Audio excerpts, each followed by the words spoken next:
Have you ever faced depression in your life? I wish you don't face ever depressing situation in your life. But how to encounter depression? Welcome to the channel of English with Ankur. Depression can be encountered by moving out, talking to people, someone who is trustworthy. Just go and share your things. कोई तो ऐसा एक life में होगा जिस पे आप बहुत अच्छे से विश्वास करते होंगे, who would be a close friend, who is ready to listen to you. And if still one last solution is there, if there isn't anyone to listen to you. Why am I telling this? You know, मैं ये क्यों बता रहा हूँ? आज मैंने इससे क्यों शुरू किया? Because many youngsters nowadays are facing the problem of depression. And so this depression can be dealt with yourself also. If there is no one to listen to you, there isn't any close friend of yours, there isn't any brother or sister to listen to you, to pay attention to you, who is patient enough to know what you are going on with. आपके मन में क्या चल रहा है, क्या परेशानी है, अगर कोई नहीं है आपसे सुनने के लिए, आपकी बात को शेयर करने के लिए, so one last resort is you can do it by writing. Take some paper, pen down whatever is going on in your mind every day. A kind of a diary writing you can say. You do it every day. रोज लिखिए, लिखते जाइए, जो भी मन में चल रहा है उसको कागज से शेयर करते जाइए. अगर आपने हेलन केलर का नाम सुना हो, ठीक है, तो या अगर आपने एने का नाम सुना हो, the girl who was in इनकार्सरेशन, बंदी हो गई थी, ठीक है, why the life of a young girl में उसने बताया है उसकी बुक में कि किस तरीके से जब हिटलर कैप्चर कर रहा था टेरिटरीज को, और तो लोगों को, ज्यूज को अपनी जान बचाने के लिए क्या करना पड़ा था, एक छोटे से पिंजड़े टाइप के रूम में बंद, with no lights, no fan, no instruments to be use, no television, no radio, why, ताकि आवाज बाहर ना जाए. उसमें उसने 2 साल बिताए हैं. Ultimately she was killed later on when it was identified. तो अगर आप डिप्रेसिंग सिचुएशन फेस कर रहे हैं, सो टॉक टू समवन. अगर नहीं बात कर सकते हैं तो लिखिए, right it, write every day, pen down something. Okay, so welcome to my episode of punctuation. Once again, I am going to deal in punctuation in this episode because this is a punctuation series which is going on, and it will continue till the last punctuation mark we have dealt with. ठीक, so the first one today is ellipsis, जिसका short form में हम already आपको, जब हम क्या पढ़ा रहे थे, फुल स्टॉप पढ़ा रहे थे, तो बताया था. I had already told you when I was teaching you full stop, if you remember. So ellipsis में क्या होता है, to it is used for showing an unfinished statement. To show an unfinished statement. Unfinished statement को show करने के लिए use करते हैं. जैसे लिखने में, specially when writing we use it, she is after all. तो शी इज आफ्टर ऑल के बाद 3 फुल स्टॉप्स का हम यूज करते हैं, जिसको क्या कहा जाता है, एलिप्सिस कहा जाता है. 3 full stops when used together show that the sentence is incomplete but you wanted to say something at the same time wanted to hide it. बताना भी है, छुपाना भी है. बताना भी नहीं आता, छुपाना भी नहीं आता. ये वही है, बताना भी नहीं आता, छुपाना भी नहीं आता, where you are suppose to tell and at the same time hide. तो उस केस में हम क्या करते हैं, 3 डॉट्स का यूज करते हैं. या and the second winner is, तो सबको मालूम है, we are not supposed to announce it, so we make use of 3 dots. 3 he use करिएगा, not more than 3. 4 मत लगाइए. 4, not 4, 4.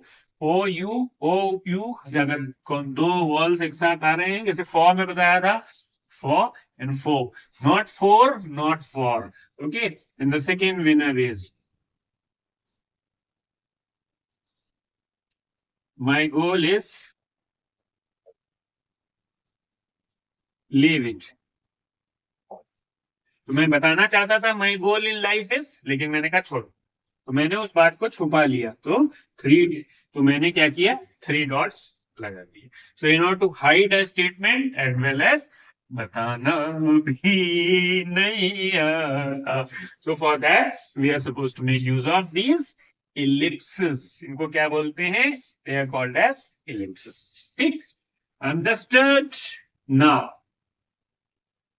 the second one of the day is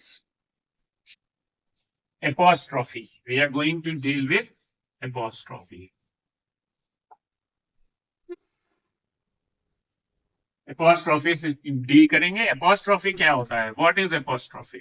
Apostrophe is a small sign which is used to show contraction, which is used to show possessive case. So the first rule is used in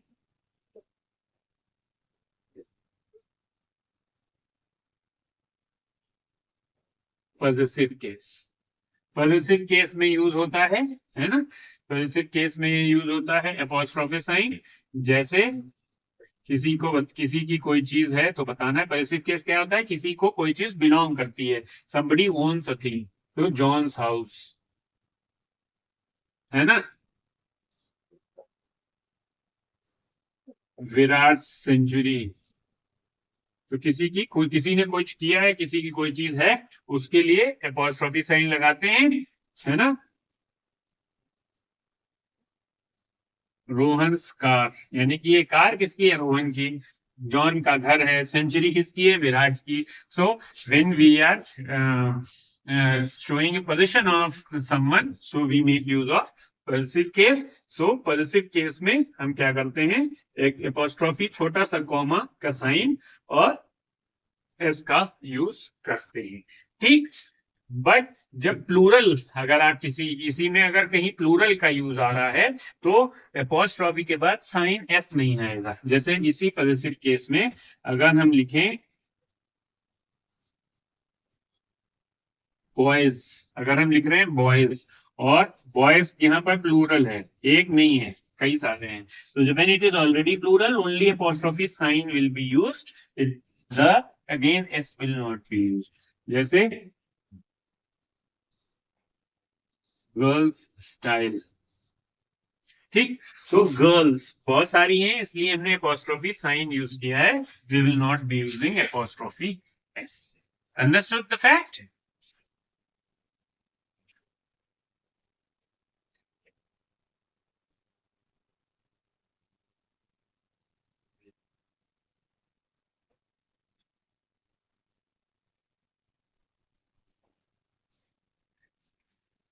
ठीक, now second use is, ये positive pronouns के साथ में use होना चाहिए, ये ध्यान रखिए.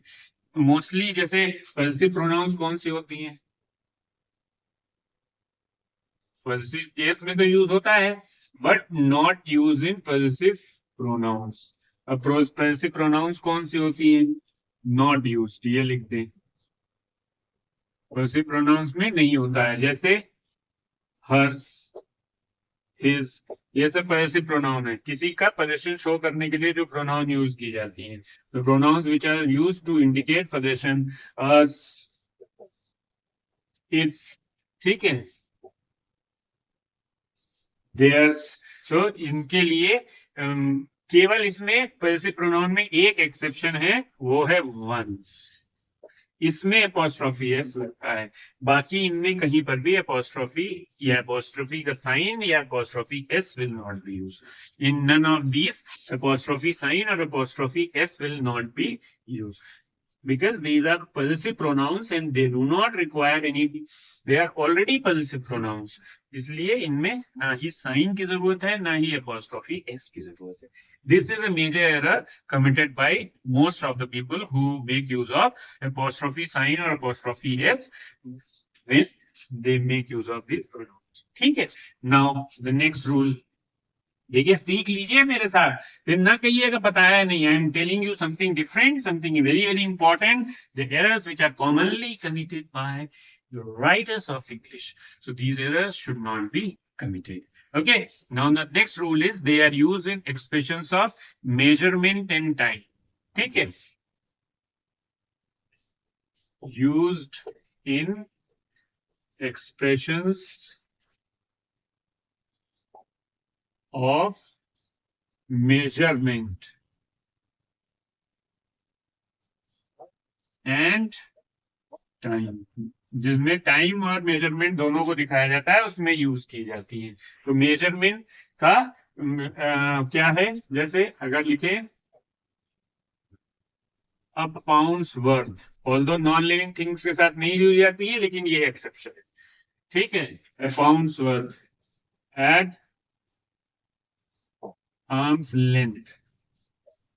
ठीक है.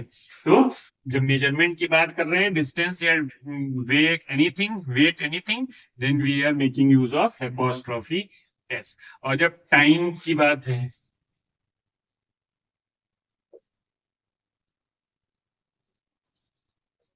फोर्टनाइट्स हॉलीडे, 15 दिन की छुट्टी मिली, फोर्टनाइट्स हॉलीडे. ठीक है. जब टाइम की बात कर रहे हैं, हाँ, ठीक है, then we make use of apostrophe s का साइन यूज किया जाता है. समझे कि नहीं समझे? Did you understand or not? Now, in the last use of apostrophe is, so measurement के साथ भी यूज कर सकते हैं, टाइम के साथ भी, वैसे नॉन लिविंग थिंग्स के साथ नहीं यूज करते हैं. जैसे अगर हम लिखें if we write fans blade, तो ये गलत है. Instead of it what we should be writing blade of the fan. ठीक है. तो नॉन लिविंग थिंग के साथ पॉजेसिव केस शो नहीं किया जाता है. ठीक है. ये हम बता चुके हैं एक बार पहले भी सिंटैक्स में.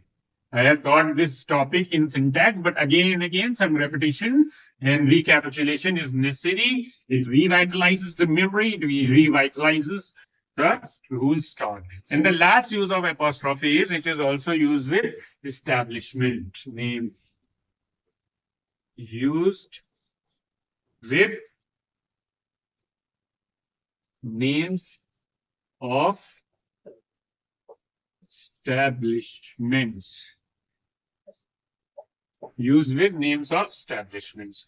जैसे अगर हम कहें I am going to, और किसी पर्टिकुलर एस्टेब्लिशमेंट यानी कि कोई शॉप है जिसका नाम ही वैसे रखा गया है, I am going to browns,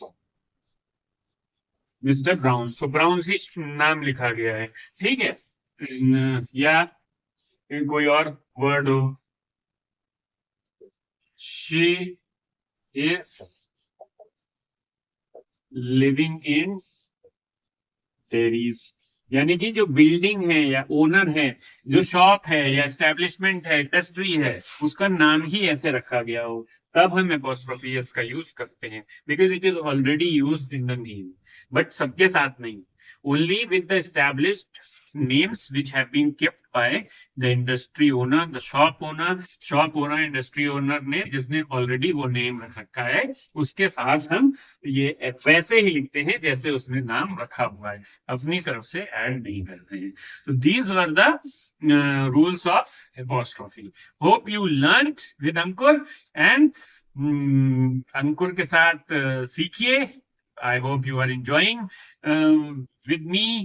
And मैं पूरी कोशिश कर रहा हूँ that I bring you a very very detailed account and along with that certain life tips also. So I told you how to ward off depression in a depressing situation. Talk with someone close. Share with someone who trusts you or whom you trust. So keep learning with Ankur. Have a good time. Bye.